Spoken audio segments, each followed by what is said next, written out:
रात का अंधेरा धीरे धीरे और गहरा होता जा रहा था। हवेली के बाहर तेज हवा चल रही थी, लेकिन अंदर माहौल उससे भी ज्यादा खतरनाक हो चुका था। आर्यवर्धन को आखिरकार एहसास हो गया था कि जलंधर सिर्फ दुश्मन नहीं, बल्कि एक बेहद चालाक खिलाड़ी है, जो हर कदम सोच समझकर चल रहा है।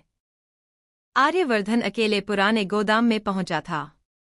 उसे लगा था कि यहाँ उसे नील और सिमरन से जुड़ा सच मिलेगा, लेकिन उसे नहीं पता था कि ये सब जलंधर का बिछाया हुआ जाल है। तुम आखिर आ ही गए, अंधेरे से जलंधर की आवाज गूंजी। आर्यवर्धन सतर्क हो गया।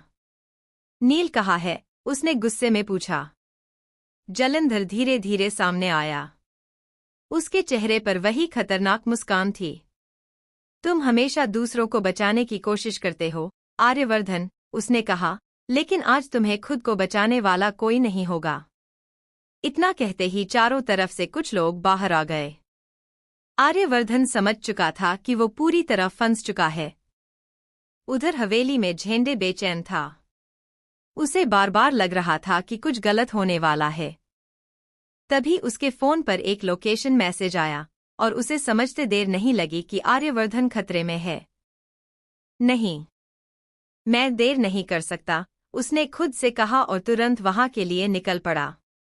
गोदाम के अंदर हालात और बिगड़ चुके थे। जलंधर ने आर्यवर्धन को घेर लिया था। आज के बाद तुम्हारा खेल खत्म, उसने ठंडी आवाज में कहा। आर्यवर्धन ने हार नहीं मानी। सच को ज्यादा देर छुपाया नहीं जा सकता, जलंधर, उसने जवाब दिया। लेकिन तभी जलंधर ने अपने आदमी को इशारा किया और एक हथियार सीधे आर्यवर्धन की तरफ तान दिया गया। उसी पल गोदाम का दरवाजा जोर से खुला। आर्यवर्धन, झंडे की आवाज गूंज उठी। सबकी नजरें उसकी तरफ मुड़ गईं। बिना एक पल गवाए झंडे आगे बढ़ा और आर्यवर्धन को धक्का देकर बचा लिया। गोली चल चुकी थी, लेकिन वो आर्यवर्धन को नहीं लगी। झंडे, आर्यवर्धन चीख पड़ा। झंडे के हाथ से खून बह रहा था, लेकिन उसकी आंखों में सिर्फ एक ही बात थी, आर्यवर्धन को कुछ नहीं होना चाहिए। जलंधर गुस्से से तिलमिला उठा। तुमने बीच में आकर बहुत बड़ी गलती कर दी, उसने कहा। झंडे दर्द में भी मुस्कुराया। दोस्ती में जान भी देनी पड़े तो कम है, उसने मुश्किल से कहा। आर्यवर्धन की आंखें भर आईं। उसे एहसास हो गया कि झंडे सिर्फ दोस्त नहीं, परिवार है। लेकिन कहानी यहीं खत्म नहीं हुई। तभी झंडे ने जेब से एक पेन ड्राइव निकाली और आर्यवर्धन के हाथ में दे दी।